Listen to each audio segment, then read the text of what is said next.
All right. Hey there, folks. Welcome to the Marvel Mindset podcast. My name is RemyMartin, and I'm going to be your host. The goal of this podcast is to help players like you achieve a high level Marvel mindset when approaching Ultimate Marvel vs. Capcom 3.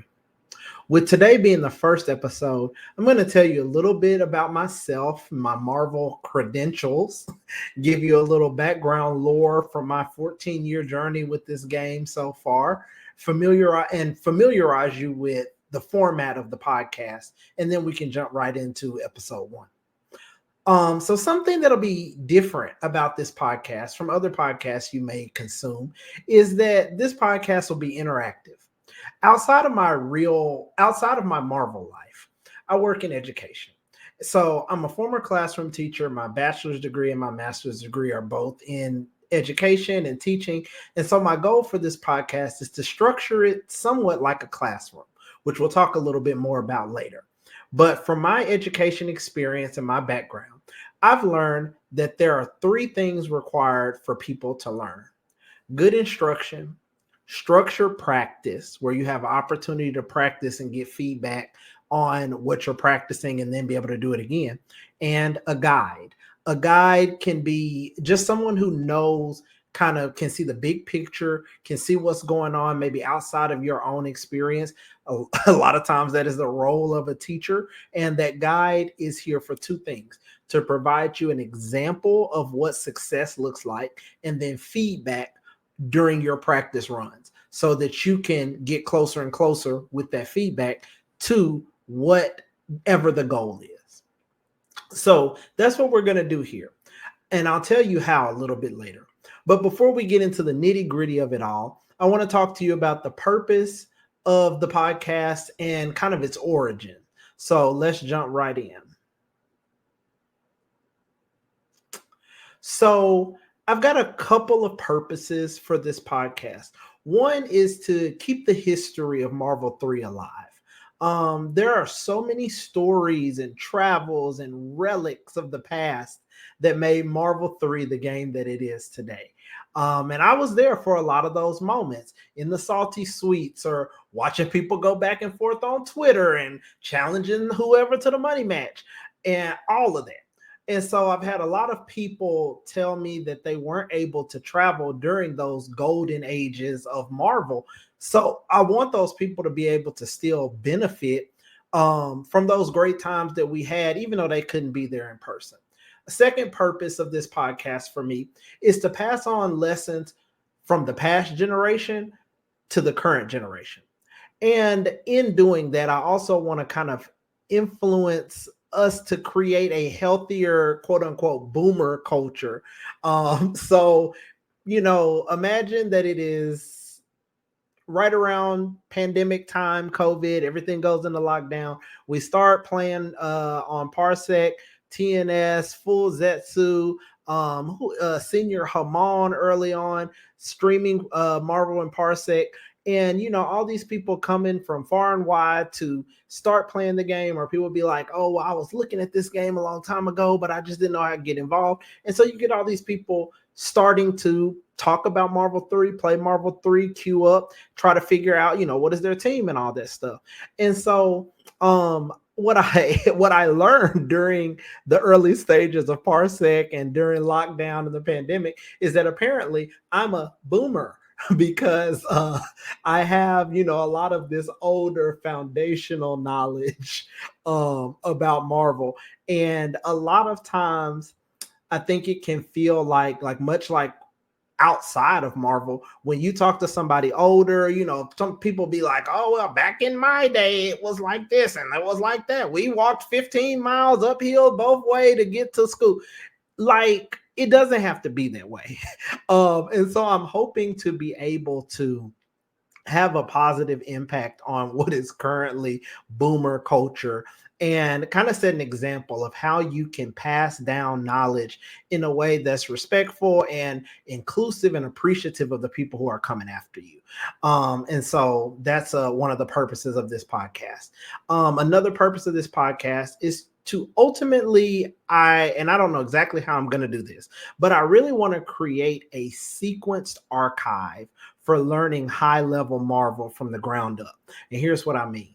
So, something I've learned from talking to the new generation is that a lot of people think that the best players of today are equivalent to the best players from the past or during the golden age of Marvel. And I can tell you, as a boomer, as someone who has played both generations, I don't believe that to be true. And I'll tell you why. So there's a difference between simply winning a game or winning a set and winning it because you fully earned the win, played it correctly, and outplayed your opponent. And so, for instance, you may have two Zero May Cry players who are close to the same number of tournament wins or money match wins, or however you want to, however we tend to look at whether we think a player is good or not on the surface. But when one of those players is Jabril, now we are in a whole different class of player. And so there is a reason why Justin Wong is Justin Wong. There's a reason why Chris G is Chris G. And that is because they don't just have a strong understanding of the game, but they have a high level understanding. I've noticed a lot of people eventually have to go back and like unlearn bad habits or kind of retrain their muscle memory or like try to keep themselves from going into set play and all these things when they're trying to reach the next level of their gameplay. So part of my goal for this podcast is to codify the difference between what strong play looks like versus what high level play looks like, so that you can reach the highest heights of the game, just like a lot of your favorite players from the golden ages before you. And so much like I help my students in the classroom, I'm here to hopefully help players be able to get to their end goal more efficiently without sacrificing the much needed experience of playing the game. And that goes on to my final purpose for this podcast. It is to use my professional teaching skills to give back to my Marvel community. I feel like if I had a Marvel Mindset podcast that like hopefully like what I make when all of this is said and done, things could have been a lot easier for us. I loved my experience, but as we all know, the world has changed. The landscape of the FGC has changed. Things are expensive. Online culture has grown a lot. People aren't able to travel as much. And I think we could all really benefit from just having a place where you can go that is easily accessible and kind of work at your own pace to get to the high level that people are wanting to get to. And so next, I want to talk a little bit about my origin story, if we're going to keep it with the Marvel Comics terminology. So I was a sponsored competitive Marvel player for 10 plus years. I was sponsored by Net Battles, who is Nober Torres. You guys might see him streaming at a lot of the local tournaments. He does a lot of the side games. Nober's even more of a boomer than I am. But, you know, we love that. Nober has taught me so many things. And it's just nice to be around wisdom. So I was really grateful to be able to travel because of Nober. And I'm just grateful for him giving me that opportunity to be able to get out here and learn the game that I did, the way that I did. And so much like a lot of you, I grew up watching F Champ, Chris G, Moons, Ray, Coach Steve, all those players. But I've also played all of these guys for long periods of time and talked to them about the game and how they approach it. And I've learned directly from many of the best players in the world. So I'm not a big like theory craft guy when it comes to Marvel. So if that's something that is up your alley, I just want to let you know this is not going to be that podcast. I'm here to pass on to you what I know. What has been tried and true and tested by the gods of Marvel, this game, you know, in this game from all across the world. And so during the pandemic, another part of the origin story of this is I entered a Twitch chat early on in the Parsec days. And it was honestly very shocking, like the culture of the Twitch chat. And again, as the internet progresses, things change. Like the FGC is not exactly what it used to be a long time ago. Whoop-de whoop-de-woo. Back in my day, boomer style. But one of the things that I noticed that I thought was very negative was the way people were approaching talking to each other about the game. Everybody seemed like they were more concerned about being right than they were about being good. And that is just not something that I experienced coming up with these really high level players. Like when somebody was talking about something you didn't know about, you listen to that person and you go try it for yourself, and you come back and you ask the next set of questions. Like that's how you learn and you grow. And so this was the first time that I had been a part of a Twitch chat, a part of a Marvel community where that was not the overarching vibe that I was getting from the conversation. So that ultimately resulted in me feeling a need to like change my relationship with the FGC, because I just didn't like what I was seeing, and I didn't like how it made me feel. It didn't feel like the hominess that I was used to and that we had built as a community in Marvel 3. And so that is kind of when I started to brainstorm, like what could make this better without feeling like it's, oh, we need to throw away everything that's new about Twitch and da da da da again back in my day. But like, how can we marry these two things? How can we find a healthy balance? And so what did I learn during that time and during Parsec?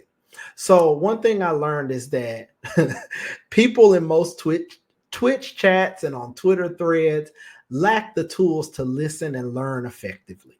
I was very surprised at how salient place and time was in the Twitch chat.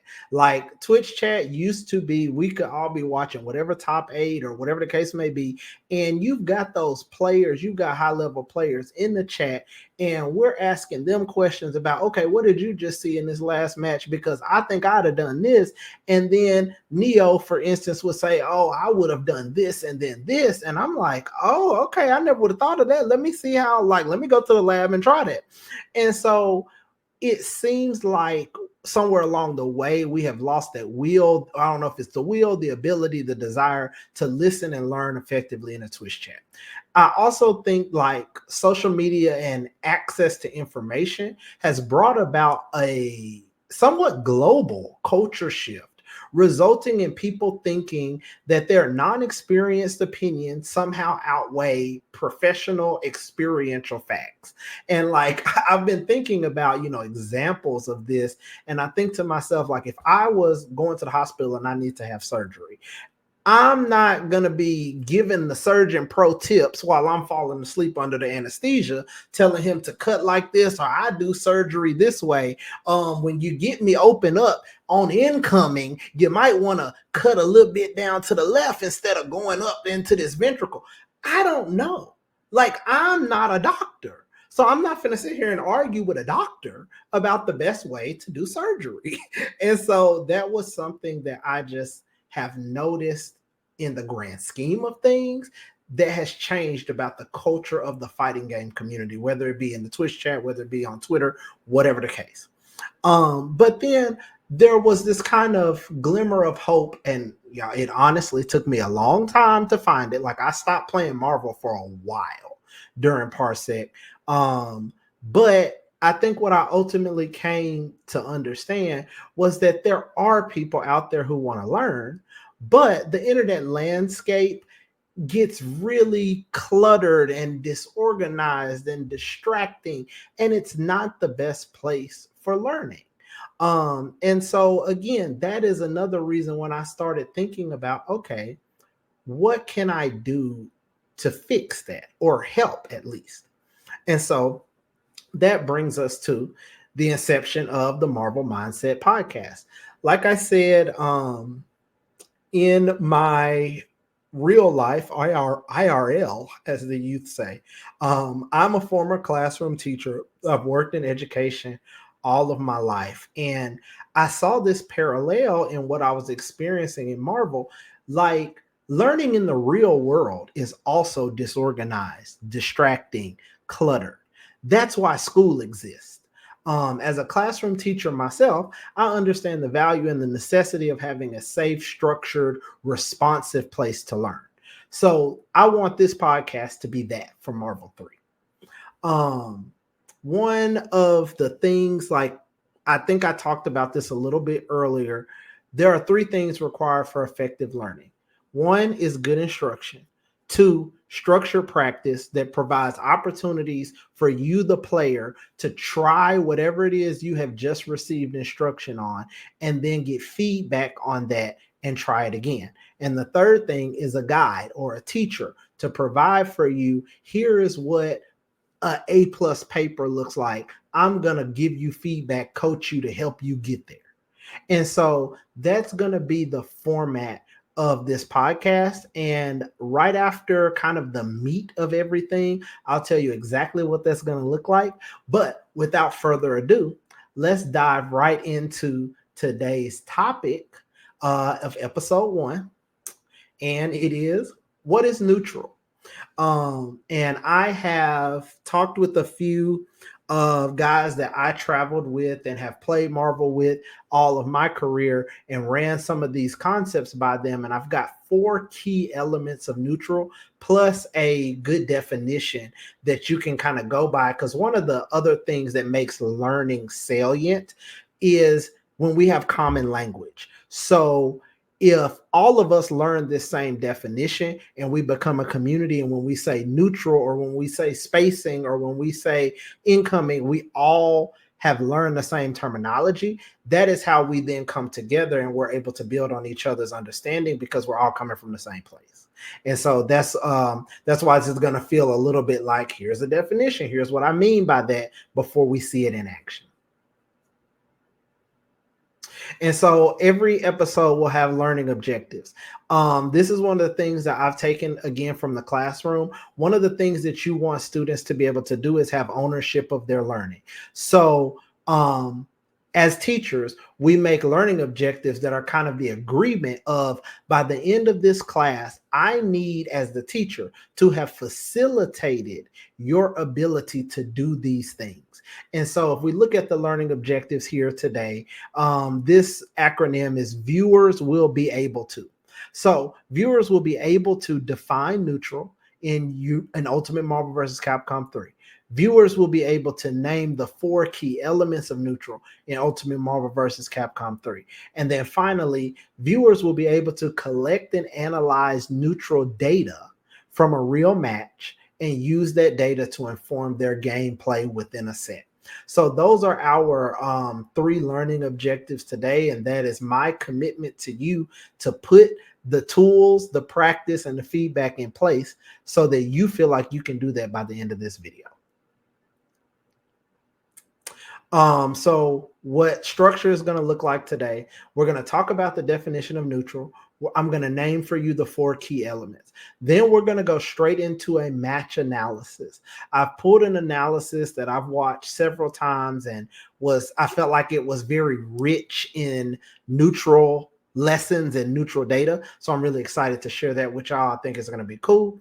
And then there's a section after we talk about how to take data and analyze data. We're going to run it back. We're going to watch the same segment of this match again so that you can see through the eyes that I saw it through. And then we'll kind of wrap up with some key takeaways, and I'll tell you all what's next and how this becomes interactive.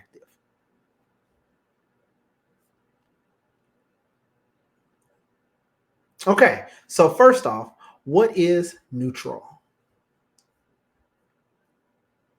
Here's my definition of neutral. Neutral is the combined understanding of how to use projectiles, spacing, movement, and assist calls to further your team's win condition. And so the reason that this definition is really important, we hear the term neutral all the time, but I feel like a lot, like it's never really been clear to me what it is. We all kind of have a sense. We all know it means when I'm not getting comboed, I'm in the neutral. But what exactly is it? And so I kind of studied some matches. Like I said, talk to some people who I trust and who I feel like are fundamentally sound in the game. And this is the definition we came up with. So anytime that I talk about neutral here at Marvel Mindset, we're talking about the use of projectiles, spacing, movement, and assist calls to further your win condition, whatever that win condition may be. And I also want to point out that this definition is very wide open. Notice it doesn't say using TACs to get Phoenix to 5 bars. Like, I can only use that if I play Phoenix. This is a very applicable definition to whatever team you play and whatever their win condition may be. I even thought about one of the characters that challenged this definition for me was Phoenix Wright. And I was like, okay, does he use all of that stuff to further his win condition? And so it's like, I had to think about this. Like, okay, yes, Maya is both an assist and a projectile, kinda, or a shield. And then like you would notice that usually Phoenix Wright wants to be full screen so that he can do his Maya. That's the use of spacing. And then when you approach him, he has different buttons and movements and things that he does to keep his win condition going. And so that's that use of projectile, spacing, movement, and assist calls. And all of that is in furtherance of him getting his evidence and going into turnabout mode and cheating in the game. So there you go as an example. And as you might guess, the 4 key elements of neutral: projectiles, spacing, movement, and assist calls. And I would also kind of say maybe like a layman's terminology for how to think about when we're applying this is anytime you're not getting hit or comboed, we're in the neutral. And so we'll kind of go into that a little bit later. So now, like I said, nice and quick, we are at the match analysis. And the match analysis every episode is where the bulk of learning will happen, because you get to take this information that was just words on a piece of paper, and then you get to see it in action. We're going to analyze it. We're going to dig into it. And hopefully that is where you start to really see and understand how you can take what we did today, go in the lab with your team, and apply it in that way. And so we're going to do a match analysis, and we're going to watch neutral in action. I'm going to point out some things to you that will help you understand how to think about neutral at a high level. This particular match is a Magdoom mirror between me and a player from the EU named Inclaa. I've been playing a lot in the EU server on Discord, in 110 MS, I think, was this match. So it's not going to always be pretty, but I do think it was good. Like, this is a very rich match in the data and stuff that I'm trying to show. And so Inclaa is, I think he's like 16 or 17. He's a young guy who started Marvel, I think maybe 2 or so years ago. And I mean, I don't want to speak too soon, but it's giving LT, it's giving Jabril if he hones some of his foundational crafts and reins it in a little bit, which, similar to what we said about LT, we know LT likes to party. But one thing I can tell you about Liberal Terminator is when it come down to the fundamentals, he got them, baby. You're not just going to get over there and hit LT without doing exactly what needs to be done. And so I chose this match between me and Inclaa, because I think Inclaa is a great example of somebody who, in my opinion, has learned the game from watching and emulating what he sees, but not necessarily having all the foundations to back up every decision. And I think that is a large majority of us, old or new. Like, we learn a lot from watching videos. And so I picked Inclaa, and I think he's a really good case study because you're going to see, like, he's not a pushover. Like, he's got some things. things. It's just going to be a little bit of honing that we need to do. So I think he's a great example of a player who is just a few understandings away from next level play. So we're going to be watching the Magdoom mirror. Me, obviously, Magdoom Virgil, Inclaa, Magdoom, Sentinel drones. And so like the Magdoom mirror to me is the pinnacle of neutral in Marvel 3. And I'll tell you why. Because Magneto has no guaranteed approach in this game like he did in Marvel 2. So like in Marvel 2, you could not stop Magneto from approaching. His tri-jump was one frame. And so like it didn't matter what you wanted to do. It didn't matter what you thought. He's hitting you. I think I want to give the creators of Marvel 3 this credit and say they did this on purpose. But like it, to me, as a person who's been playing Magneto for a long time, it's really cool to me that Magneto's tri-jump in this game is almost never guaranteed. So when played properly, no Magneto should get a hit without their opponent first blocking an assist. So this is a great matchup to analyze the essence of true neutral. So we're going to look through a couple of things for you to think about, and then we're going to jump right into the match. So in terms of understanding the matchup, some things that you need to think about while we watch game one of this video is whoever controls the neutral controls the win. Like I said, with this team, Magneto, when your opponent plays correctly, cannot just run up on people. A lot of people think that he can, but I always say Magneto's greatest tool in this game is the fact that people remember how broken he was in Marvel 2. He is no longer that character. And so to get mixed by Magneto, you have to be blocking an assist. If you got hit by Magneto and you weren't blocking an assist, it's probably because you made a mistake. So something to understand in this matchup is whoever controls the neutral controls the win. Movement and spacing are the currency of victory in this matchup. If you space it wrong, if you don't move in the right place, you're going to get hit. Additionally, assist calls and counter assist calls will dictate who does and who does not get a hit. And lastly, defense wins championships. Blocking 50-50s and incoming mix-ups will greatly impact the outcome of each game in this set, because that is just something that is true about playing Magdoom. And now what to expect in the mirror from both teams. So you can expect Inclaa to get the hit from 50-50 situations, mostly under the pressure of Sentinel drones. My Magneto, on the other hand, will mostly get air-to-air conversions and incomings, and there'll be maybe occasionally 50-50s under missiles, but like that's not my play style as often as it is other Magnetos. Something else to expect is that in terms of anchor play, you should see Virgil missiles applying pressure in the late game and using X Factor as needed. Whereas for Inclaa's late game, the hit will come from a Doom mix-up that is under drones pressure or a read from Sentinel that kind of snowballs into a win in X Factor. So now we have game one analysis. I'm going to switch us over, and it should come up on the screen here, and we can watch this together. And I'm just going to talk you through. Actually, I've got something else to show you before we go right into it.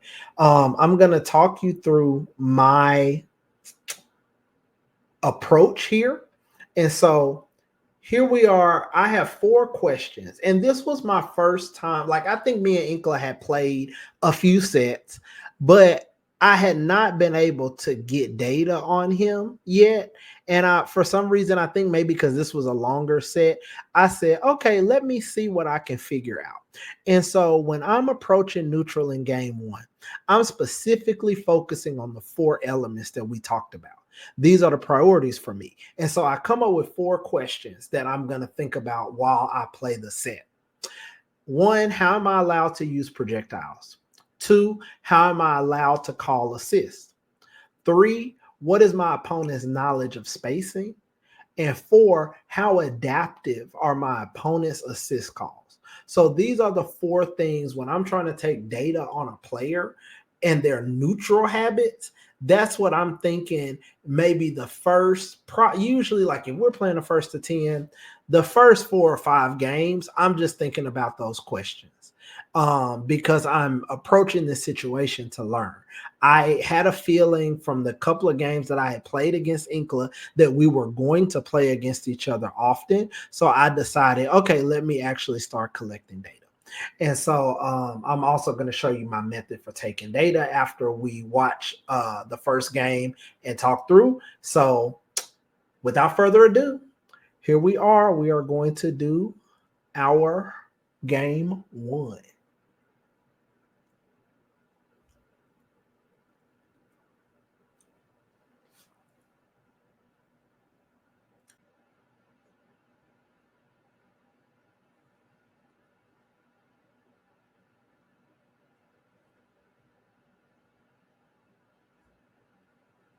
All right, here we go.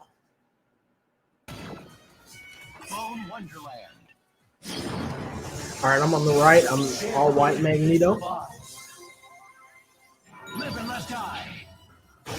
Because we both back up immediately. Okay, disruptor.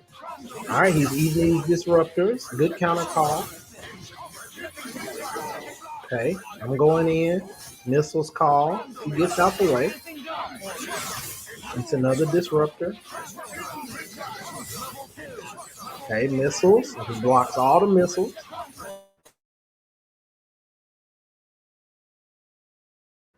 He's in there.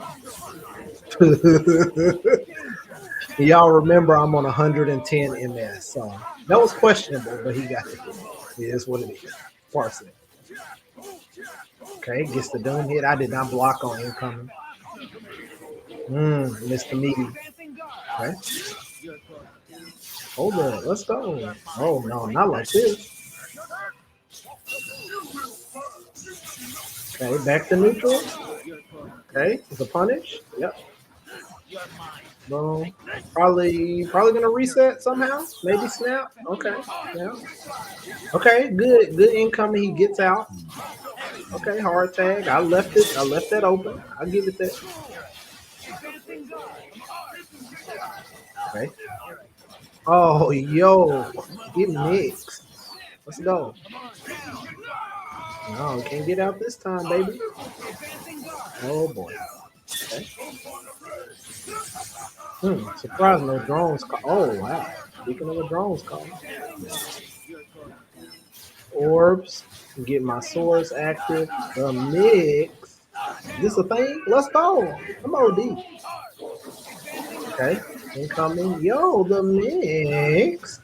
The mix. Right. Let's go, boys. Let's go. The RemyMartin. Let's go, boys. One thing y'all gonna learn when I be watching myself play, I don't care how many times I watch this video so many times to make this video, to make this episode. I don't care. I'm ridiculous. That was ridiculous. I'm at 110 MS. Like, you can't tell me nothing. All right, that's not part of the podcast. Let me keep going. Okay, the next part that the next thing we're gonna talk about is the analysis of this game one. So let me show y'all what notes and what have you I took. There we go. Okay. So let's remember we're talking about my 4 questions. How I wanted to figure out, how am I allowed to use projectiles? In this case, be disruptor and mag blast. How am I allowed to call assists? So I had missiles and I had Virgil. What is my opponent's knowledge of spacing? And then how adaptive are my opponents like counter assist calls. This is trying to see when I'm calling assist, is he using his assist to stop my assist? So here's the data that I took. So how am I allowed to use projectiles? I was able to land 8 out of 11 disruptors in game 1.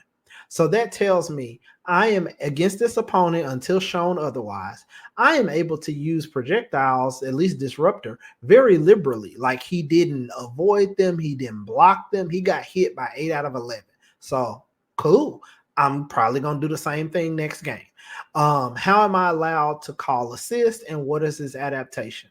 So I got 3 out of 3 successful missiles calls. So that means, again, going into game 2, I can probably continue to do what I was doing. And then I got 2 out of 2 successful beam baits with Virgil. I'm gonna go back and y'all will see this when we watch it again, because we're gonna run it back right after this slide. But when I noticed, so it was like a point in the match where he took a bunch of disruptors, whether it was block or hit, and I think I had gotten off 2 missiles calls. It felt to me internally like he was probably about to try to change his assist timing to hit my missiles. So I called Virgil. And so that's what I'm talking about with the 2 successful Doom Beam baits with Virgil. That's what I wanted. It looked like a mistake on my part. It looked like my opponent had outcalled me, but I really wanted him to use that Doom Beam on Virgil so I could call missiles again. And it worked twice. And so then what is my opponent's knowledge of spacing?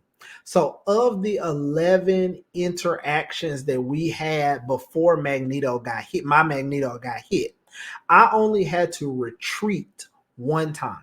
And so when I think about Marvel 3, I have the screen in my head is split into thirds. There's the 3/3, which is the full screen. Then you've got 2/3, and then you've got 1/3. We were playing the majority of that match at full screen. And so as Magneto, whose tool is movement, his neutral tool is movement, I don't have a lot to worry about from that distance. But there was a point where Inclaa actually crossed the threshold from 3/3. He crossed 2/3, and now he is coming at me. And so when we watch the game back, you'll see I backdash for the first time in the game since 99 seconds. And so that's what I mean when I say, what is my opponent's knowledge of spacing? I only had to retreat 1 out of 11 interactions. So that lets me know either he's comfortable more at the full screen range, comfortable at the 2/3, but he didn't close the screen until a long way into the game. And so that gives me data about his neutral and maybe even his mindset. But again, it's only game 1. You don't know yet, but I'm just trying to give y'all an idea of how I track this stuff. And my last piece of data was the first hit that he got was due to Parsec. It wasn't because he got a drones mix up. I think I tried to neutral tech first of all, and then block, and I didn't get either. But then when I saw he didn't notice that I was getting hit by the drones, I went back to down back blocking and tried to push block. But again, because of the MS, my timing was too far off. So he got like 3 hits in a row, but none of them were real hits. They were Parsec hits. And so that's just something that I keep in mind when I go into the next game. I didn't actually lose the point war. So you don't want to make decisions on the next game as if you lost the point war in the previous game, because that's going to be erroneous data. And so that's the reason I put this here. And so now we're going to run it back, and I'm going to let you all watch for the disruptors. I'm going to let you see my missile calls, how many of them are successful. Even if I don't go in, I was just trying to see, can I get the call? And then I'll do whatever I'm going to do with that data in the next game. You'll likely see the 2 Doom Beam baits this time around, and the retreat is pretty obvious. It comes right before my Magneto gets hit and dies. So let's run it back.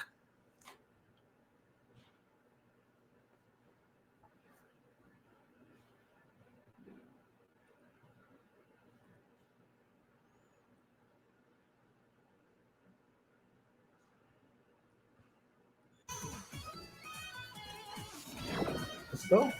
Wonderland. Can't believe you can survive. Live and let die. All right, back up. Disruptor. Make contact. Disruptor. 3, 4. Bait. Boom. So I'm at 4 for 4. 5. Assist call. I get the full Doom assist. Boom. I go back. Boom. Disruptor. I think it's 5, 6. Missed one. Got it. Missed one. Retreat. That was the first retreat. Boom. We're in the corner. Block. That was an Eric push block. Boom. Quote unquote reset. Cool. I got the data I needed to see. I did not block on incoming on purpose because I always want to see if people got real incomings. And so I kind of got 2 pieces of data there. The first one hit, second one didn't.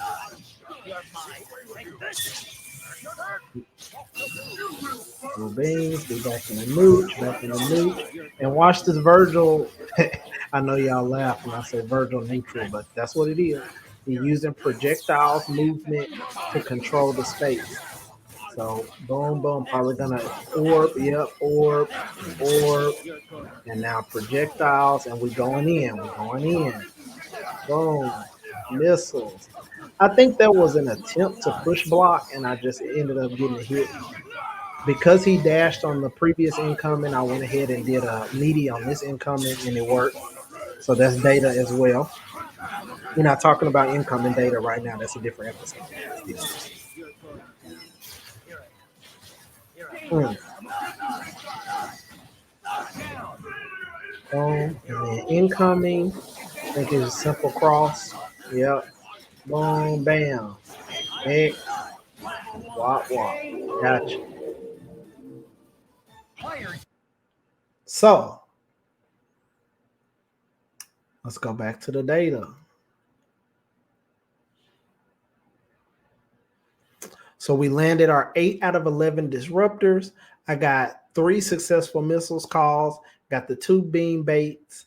And in the one instance that I retreated, it was the only time I had to go backwards. And then I held the corner because at that point I was content to give up game 1 if it happened that way, to kind of get a little bit more data about how my opponent approaches and stuff. But again, we're not talking about approaches in this episode. That's actually episode 2. And so we'll look back at this. But feel free to go find this online. Maybe I'll link it down in the bottom so that you guys can go watch it and just kind of see more analysis of this particular match. But as we wrap up episode 1, my neutral takeaways from game 1 was based on the data. I can play neutral in a point war the same in game 2 because I technically won the neutral in game 1. Another thing that I took away that I like to think about personally, I didn't get any data on Doom versus Doom, which tends to be a very common situation you come into when you're playing a ex-Doom anchor shell. You know, whoever it is, you need to know, is the opponent's Doom up to par? And so that's something I did not really get to see in this match. And even I pressed the issue a little more than I normally would. I engaged in a lot of scrambles because I didn't care to take Doom data. I'm like, I'm going to see Doom versus Doom eventually if he can outplay my Magneto in the neutral. So I forwent Doom v Doom data in this one. And then Doom versus Doom Sentinel. From my experience, I had latitude in the neutral because I saw Inclaa overextend, like he would call drones and did that full screen foot dive. Like, that's not a safe approach.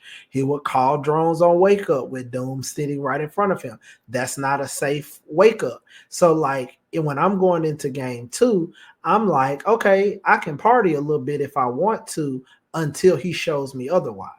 One of the other things I note when I'm playing against people against Virgil, I did not see high level defense against swords yet. And again, that's another episode. We're not going to talk about that today, but I'll lay that out for y'all. What is high level defense? What does it look like? How do you use it? And how does it impact game wins? So these were my takeaways from game one. And just to wrap it up, so we're about to wrap up today, and I'm going to tell you how you guys can get interactive. So to wrap up, neutral, the combined use of projectiles, spacing, movement, and whatever else I said to further your win condition. And so then there's those 4 elements: projectiles, spacing, movement, and whatever the fourth one is. Let me look at my notes. Hold on just a second. Let me not be out here telling y'all some crazy stuff, and I can't even remember the definition. Well, rewind in the video. You'll see it. It was up there. I've been talking for a long time, so I'm tired. Okay, so what's next? You got some homework. Told y'all it was like class. I'm sorry if you got PTSD from school. We're going to try to fix it. I'm a good teacher. Listen to the students. Make sure that you can be successful. I want to hear about y'all homework down in the comments. Go find a match video of your own and analyze it for only neutral. And actually write down the data. Even if you do it on pen and paper, if you need to open your notes app or whatever when you watch it, I want to know what you saw. I want to know what you saw in your neutral when it comes to those 4 components: assist calls, movement, spacing, projectiles. How often were you landing it? Were you consistent? So, because if you don't have that data, you don't know what to do in the next game. And so the data component of this episode is probably the most important thing I would say in terms of a takeaway. So as your homework, go find a video of yourself, watch it, and take data. Your 4 questions may be different from my 4 questions. If your character is not a projectile character or whatever, figure out whatever it is for you, but I want to see your data. Put it down, link your match down in the comments. Show me what to look at. If you want me to look at it, I will. But I want to see your data first. And so what I'm hoping to be able to get figured out after each of these episodes post sometime within the next week or 2, I want to do a Marvel Mindset live stream, and it'll be what I'm calling a training camp. So the idea is that players will have watched whatever episode. So this episode was episode 1 about neutral. And you watched that, you learned, you did your data thing. So when we come to the training camp for episode 1, we're going to train on neutral. And so there'll be a queue where you can queue up against me, or maybe even if I have special guests that are coming on you can queue up and play against us. And we will be giving you feedback specifically on what we learned today in today's episode. So I, or whoever the guest is, will analyze your neutral live and give you feedback. And then we'll play a final 1st to 3 for you to apply what we learned. And depending on how many people are in the queue, I may give you feedback on that, and then we run it again. It just depends. But remember what I said about learning. You have to have instruction. You have to have opportunities to practice. And then you have to have somebody who's going to give you feedback proximate to the skill you're practicing and let you try it again. Otherwise, learning is very difficult to occur without all 3 of those things present. So when we do the live stream training camp, I'm going to be here, and me and whoever, if I have a guest, we're going to be here to facilitate that structure for you so that we know and you can feel that you're getting better. And so just to close out, the next episode that we'll do, I'm not finna sit here and lie to y'all about when it's gonna come out. I don't even know when this one coming out. We'll see. But episode 2 is about turn taking. And so we're gonna talk about safe approaches versus overextensions. And in that episode, viewers will be able to recognize the key principles of turn taking in UMVC 3. Viewers will be able to identify when a player is practicing a safe approach versus overextending their point character in an attempt to get the hit. And for our analysis, viewers will be able to analyze interactions between player assist calls to identify what impact these calls have on which player successfully earns the hit in neutral. So that is how we are going to wrap up today. I hope you all enjoy. I'm super excited about the community that we are going to build here. I'm super excited about the archive. I'm ready to hear everybody's practice and their feedback and see your data. And I'm just super excited about everything that is to come here at the Marvel Mindsets podcast. I thank you all for tuning in today. Can't wait to see you next time. Holla at ya.